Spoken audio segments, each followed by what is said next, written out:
মঞ্চে এসে উদ্বোধক প্রধান অতিথির আসন অলঙ্কৃত করবার জন্য এবং এখানে যারা সমবেত রয়েছেন আপনাদের প্রত্যেকের কাছে অনুরোধ রাখবো এবারে পারম্পরিক বিষাপুরী এবং শুভেচ্ছা স্মারক তুলে দিয়ে মাননীয় মুখ্যমন্ত্রী মহোদয়কে শুভেচ্ছা জানাচ্ছেন। আমরা শুভেচ্ছা স্মারক তুলে দিয়ে শুভেচ্ছা জানাই। আমাদের বরণ পর্ব চলছে ক্যানভাসে তুলির টানের মধ্য দিয়ে আমাদের এই বসন্ত উৎসবের আনুষ্ঠানিক সৌন্দর্য আমাদের হৃদয়ে এক অপরূপভাবে সুরমূর্ছনা জাগিয়ে তোলে, অপরূপভাবে সুরমূর্ছনা জাগিয়ে তোলে। কোকিলের মায়াবী সুরে জেগে ওঠার দিন আর মাঘের হালকা হাওয়ার বন্ধন থেকে জীর্ণতা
আমাদের এই বাজেটে প্রভিশন রাখা হয়েছে, অর্থাৎ আমাদের রাজ্যে আইন শৃঙ্খলা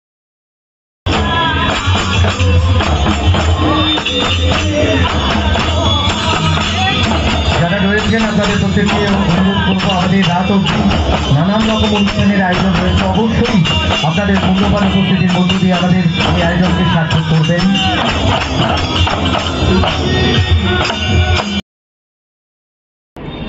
সেখানেও কিন্তু মানুষ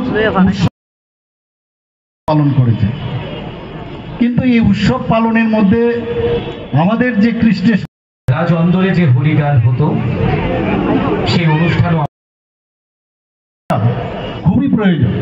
এটার মধ্যে কোনো অবস্থায় অপসংস্কৃতি যাতে কোনো অবস্থায় না ঢুকে বলবে, সেটা কিন্তু আজকে এখানে দেখলে বোঝা যায় যে আমাদের ফিউচার স্টিল ব্রাইট। আমার ছেলে মেয়েরা এসছে, আমাদের বাঙালিরও এখানে এসছেন, মণিপুরেরও এসছেন। এই যে ভালো হবে এখানে এই যে ঋতু, বসন্ত ঋতুতে কোকিলের আওয়াজ, এটা তো আমরা তখনই বুঝি যে তাহলে নিজেও গর্ববোধ করবেন যখন বাইরে যাবেন বা যখন বাইরের মানুষের সাথে কথা বলবেন। You should be proud of our culture. এটা বলা দরকার আমাদের। আমরা এটা নিজেরাই বুঝতে আগে বোঝার চেষ্টা করুন।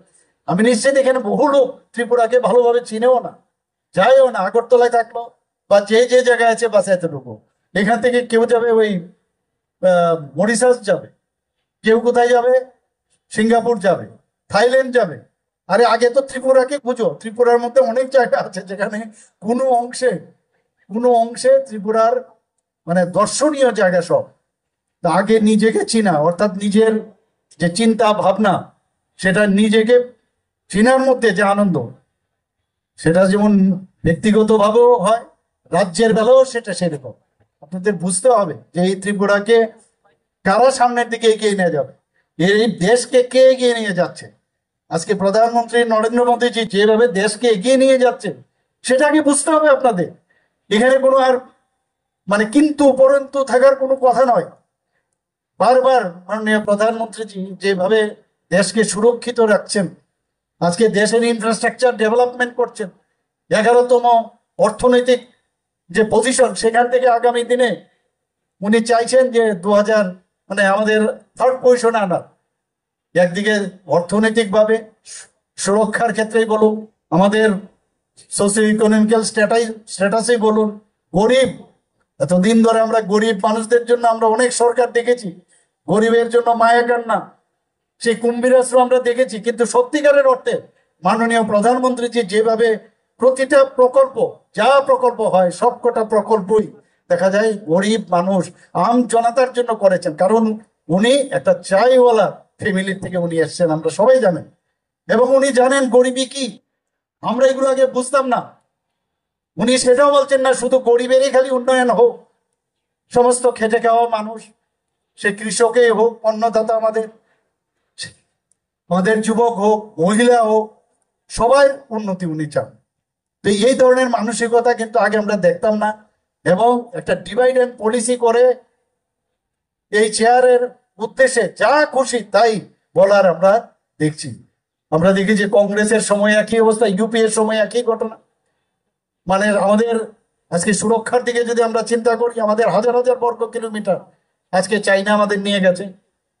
তৎকালীন সময়ে কোনো চিন্তা নেই, পাকিস্তান থেকে এসে আমাদের ভারতবর্ষে আমাদের পার্লামেন্টে অ্যাটাক করেছে, আমাদের সোলজারদের গলা কেটে ফেলতো, আবার এখানেই ফেলে যেত। বোম্বের ঘটনা আপনারা জানেন, কথায় কথায় নর্থ ইস্টের অবস্থা কি ছিল। আজকের রাজীব বাবু বলছেন যে এখানে শান্তি প্রতিষ্ঠিত হয়েছে, নিশ্চয়ই হয়েছে, কিন্তু এটা কার জন্য হয়েছে? নর্থ ইস্টে আগে আমরা যেতাম, তখনই মনে হতো যে কি জানি হবে, সেখানে রেলওয়ে স্টেশনে হোক, রাস্তায় হোক, কখন যে বোম ব্লাস্ট করবে নোবডি নিউই। সেই জায়গায় প্রধানমন্ত্রী 2014-তে আসার পর বলছে অ্যাক্ট ইস্ট পলিসি। অটলজি বলছিলেন যে আমার নর্থ ইস্টকে আমার দেখতে হবে, সেই জায়গায় উনি বলছেন যে অ্যাক্ট ইস্ট পলিসি। আজকে নর্থ ইস্টের শান্তি প্রায় 11 থেকে 12টা অ্যাকর্ড হয়েছে টেররিস্টদের সাথে, সেখানে আজকে শান্তি প্রতিষ্ঠিত হয়েছে। সেই রকম ভাবে ত্রিপুরাতেও 3টা থেকে 4টার মধ্যে অ্যাকর্ড হয়েছে, আজকে আমাদের সাথে কথাবার্তা চলছে। সমস্ত টেররিস্টরা আজকে তাদের হাতিয়ার আমাদের সামনে, মাননীয় প্রধানমন্ত্রীজির সামনে, আমাদের যিনি স্বরাষ্ট্রমন্ত্রী আছেন অমিত শাহজির কাছে সারেন্ডার করেছেন। এখানে এসে আমার